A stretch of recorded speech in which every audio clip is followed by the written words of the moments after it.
de graça, e no deserto não tinha. Na verdade, o que eles comiam lá era fruto do trabalho escravo que eles faziam, e uma comida péssima ainda por cima.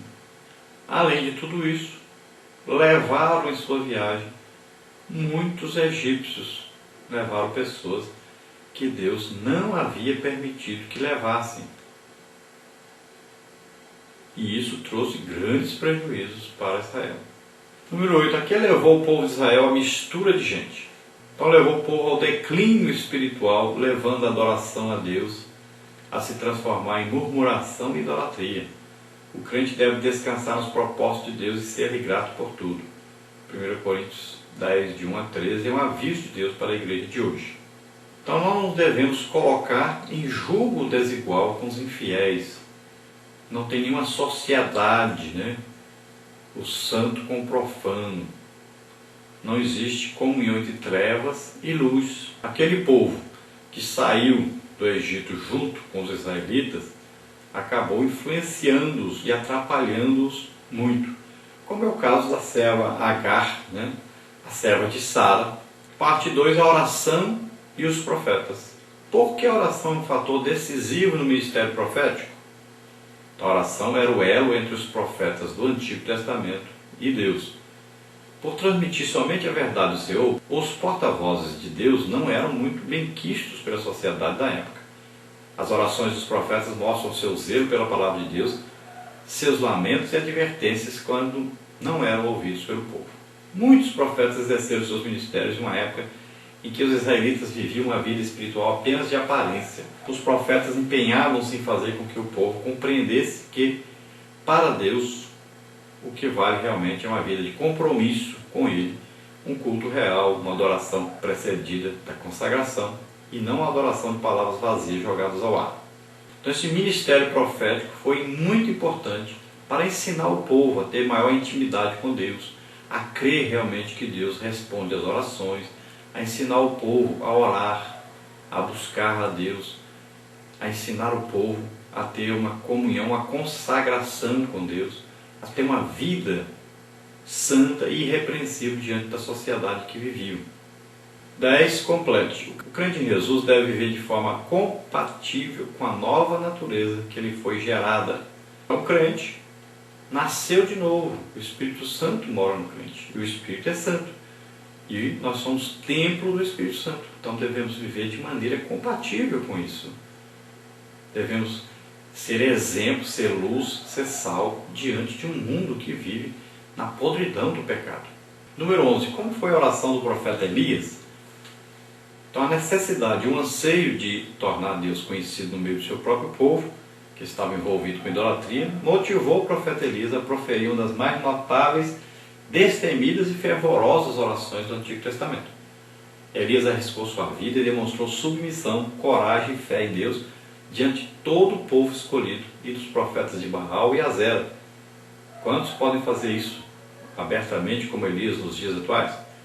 E orou, depositando então toda a sua confiança no Deus de Israel, pedindo fogo do céu, que foi prontamente atendido.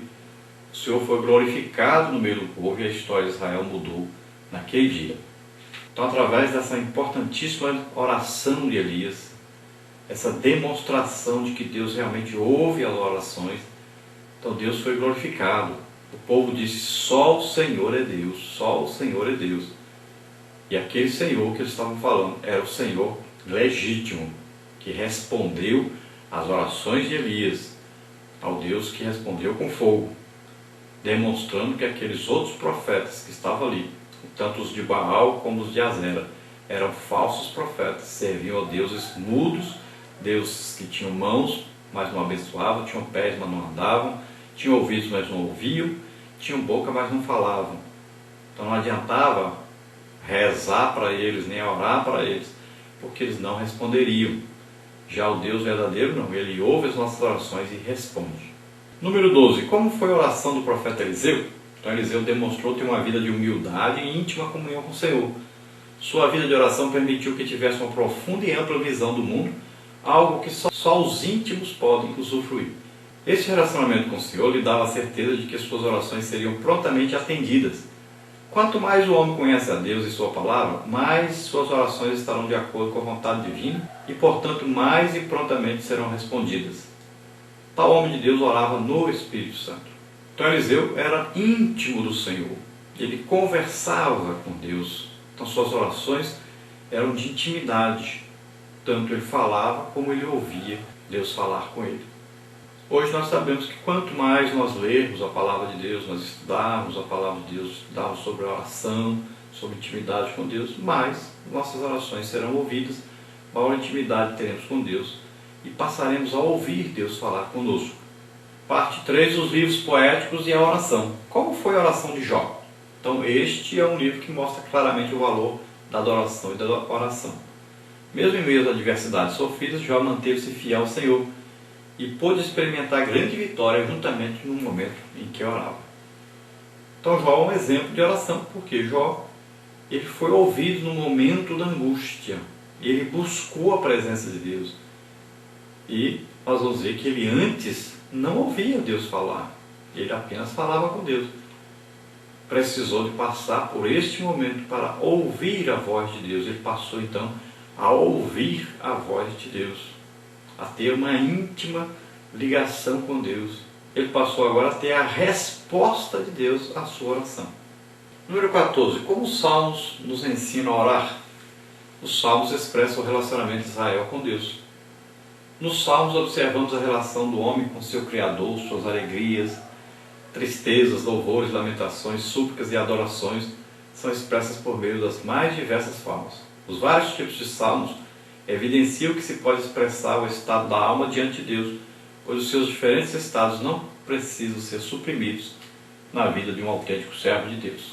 Então, através dos salmos, nós podemos ver o íntimo relacionamento de Israel com Deus, a busca de Israel por Deus e todos os sentimentos humanos expressados aí nos salmos, aí os sofrimentos, alegrias, as decepções, desespero, também as horas aí de intimidade, de alegria, de compaixão, de amor. Tudo isso nós podemos ver nos salmos, que nos ensinam muito sobre as orações.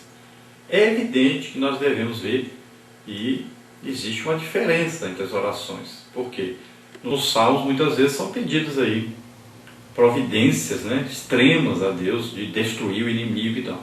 No Novo Testamento nós aprendemos que nós oramos pelos inimigos, nós amamos os nossos inimigos, buscamos a conversão dos nossos inimigos, e a nossa luta não é contra carne e sangue, mas a nossa luta é contra os principados, os potestades, contra Satanás e seus demônios, que influenciam as pessoas a viverem no pecado, a odiarem a Deus e tudo que Deus faz.